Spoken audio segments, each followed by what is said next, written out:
for that to have been Cat Williams' first movie, and he exploded. I mean, that literally made him an iconic touring comedian, one of the biggest to do it in this generation. And, you know, the rest, as they say, was history. But, yeah, absolutely, without a doubt, you were auditioning for Money Mike. We were told you had the role, and then that switched up overnight. And I'm glad I ended up being the Santa Claus, because that role was iconic and not as funny as his. I like the pimp. I personally like the pimp better, but the Santa Claus role was just perfect for me. At the time, I was skinny and could run fast, so and you could squeeze over that gate. So yeah, that was the. I just wanted to clarify that, and then there was no contract ever that. Personally, David and Lynn are fans and have been fans of my work for a long time, and it was like, we want you to play Bernice Jenkins, and you know, and here you go, and that's what happened. And I went out there and shot that in one day, me and Red Grant, and that was a lot of fun. Right. And it had nothing to do with Cat Williams' contract or whatever. So I'm, you know what I'm saying? Like, I respect Cat.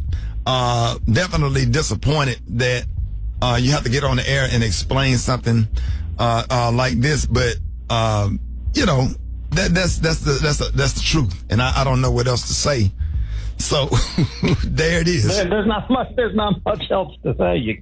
You know, it's indisputable that Cat played that role, killed it, built an entire career out of that one role that all of us look at and go, wow, that's absolutely amazing. But it's also indisputable you were auditioning for Money Mike.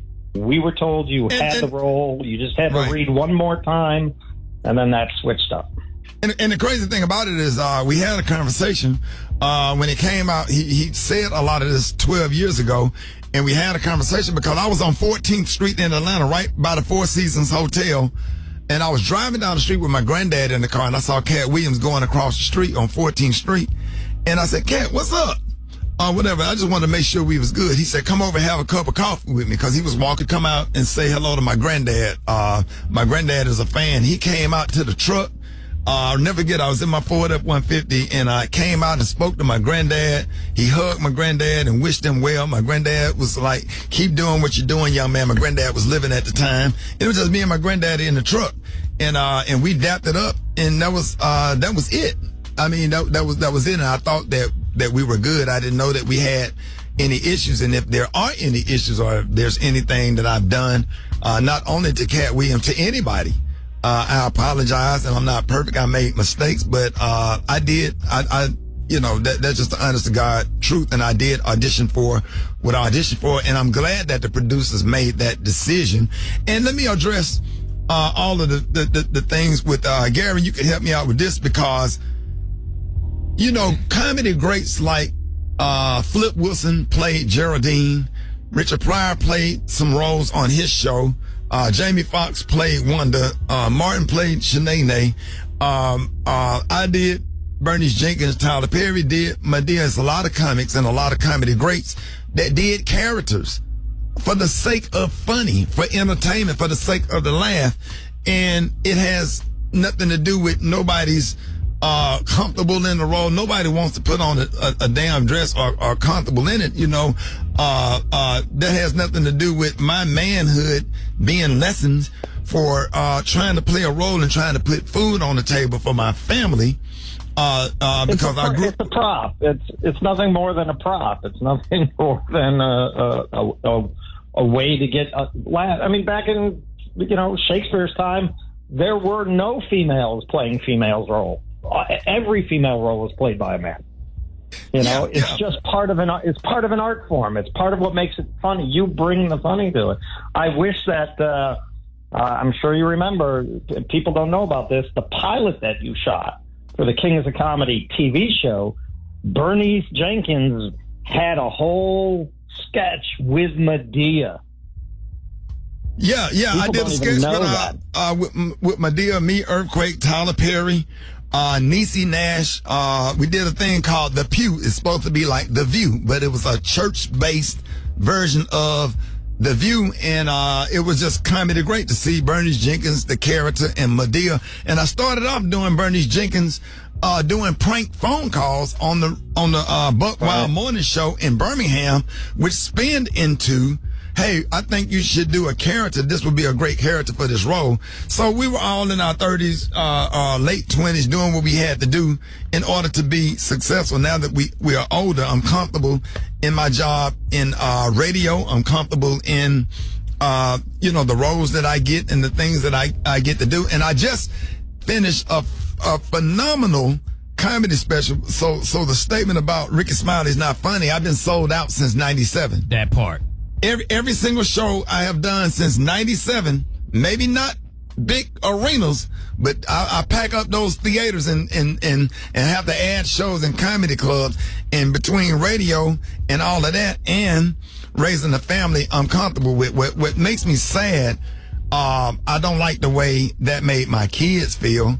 And that's why I'm not gonna, go after him, because he has kids and family members and nieces and nephews also, and it hurts our family members and people that do love us when we say hurtful things about each other. So we want to wish Cat Williams the best or whatever. It ain't nothing but love over here just because we don't agree.